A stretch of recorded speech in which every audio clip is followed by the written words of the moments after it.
What's going on, YouTube fam? It's your boy Tony 2 times, and we back with another episode of Hood Tales, man. Before I start, be sure to tap that like button. It's free.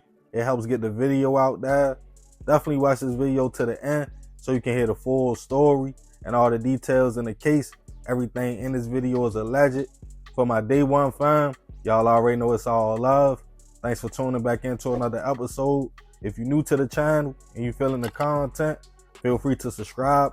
Definitely hit that notification bell so you can be notified every time we drop a new video. Oh yeah, feel free to share the channel with your peoples. Everybody is welcome. With that being said, let's get right into the story. One thing you start to realize about life as you get older is that it's full of ups and downs, highs and lows, different journeys, and mental battles. It's no such thing as perfect. As soon as you think you have one thing figured out, something else will happen. For example, you can work hard your whole life, have a pension, and think to yourself, I should be ready to retire soon. Then one day, your company comes and say we are going under, and everybody's pension will be affected. Now that late in life, you have a new problem and situation to navigate through. Some people choose to live stress-free because they understand a lot of things are superficial or just preference. Like some people want the American dream, a good career, to be married, have a family, house, but others are cool with being by themselves, working a regular job, getting a little apartment, or just drifting and coasting through life because it's all in what you value as a person. Things happen all the time, out of our control. Whether a loss of a family member we were close to or a marriage we put years into doesn't work out. Now your spouse wants a divorce.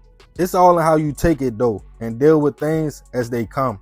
Some people hold their head up and know it's just a part of life and everything will be okay.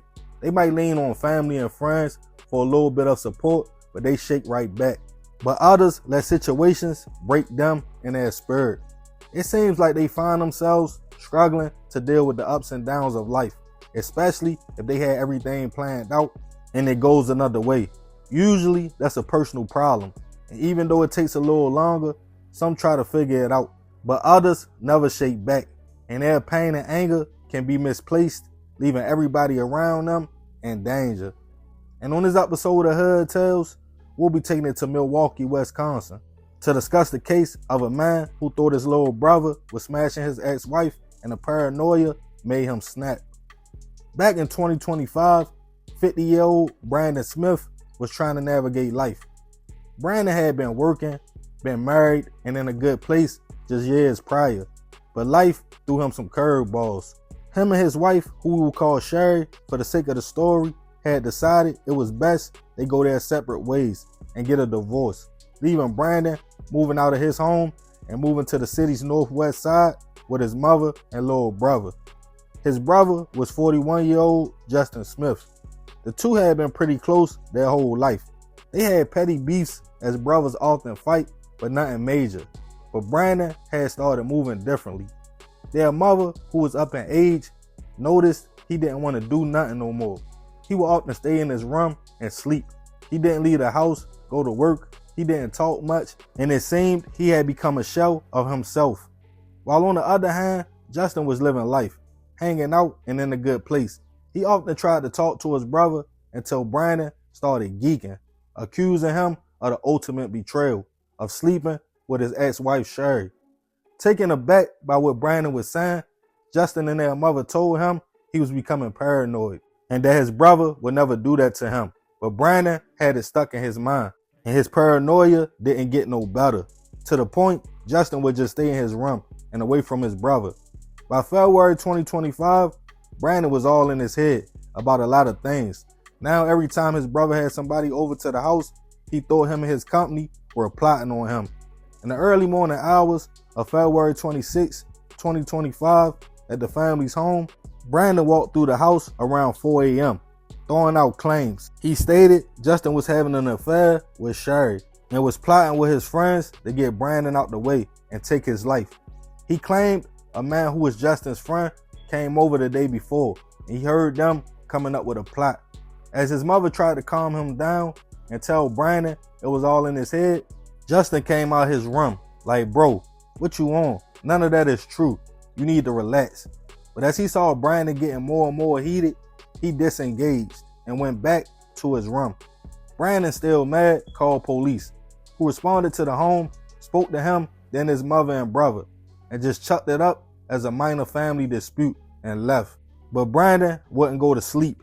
He started walking around patrolling the house, thinking Justin's peoples would run in at any second and take his life. He then thought he heard his brother on the phone plotting again. That's when he snapped. Brandon grabbed a hammer and confronted his brother in the kitchen. This time, his mother heard fighting and Justin yelling out, chill, bro. Their mother walked in to find Brandon on top of Justin, hammer on the ground, and Justin bleeding from his head. Brandon then proceeded to his room. He grabbed a gun, and when he came back, he looked straight at his brother and shot him in the chest. As their mother yelled out, he grabbed her so that she couldn't help Justin or run to the phone to call police. Brandon then started talking about the Bible, describing the situation as Cain and Abel.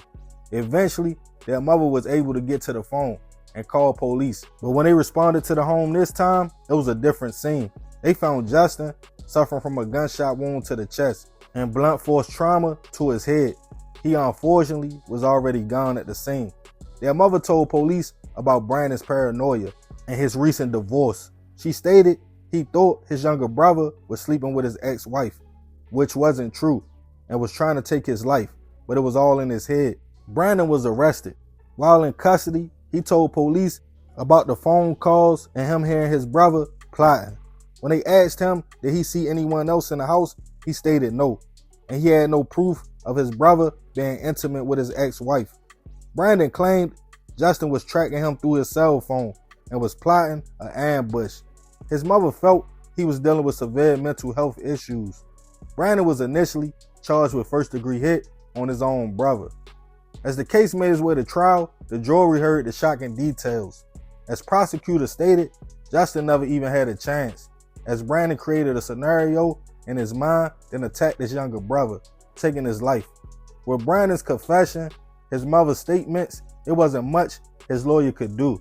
In April of this year, he was found guilty of the lesser charge of first-degree reckless homicide and is scheduled to actually be sentenced today, June 5th.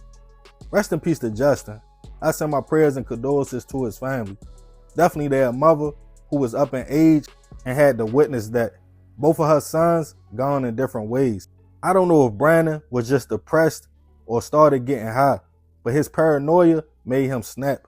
Maybe that's why him and his wife got a divorce. Maybe she started seeing signs. His mother and brother told him it was all in his head, but he made himself believe everything.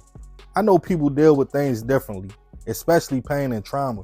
But if you were Justin and your brother started geeking like that, what would you have done, fam? And do y'all think Brandon was dealing with mental health issues or just depression from his divorce? Let me know in the comments. And remember, we gotta succeed, not to fail, so we won't be just another hood tale. Yeah, man, this is a super crazy story. Rest in peace to Justin. I definitely send my prayers and condolences to their family. But I ain't gonna talk too much more about this one. Y'all definitely leave it in the comments. I appreciate you if you made it to the end. Y'all already know it's all love, fam. This is another episode of Hood Tales. It's your boy Tony 2 times. I'm out.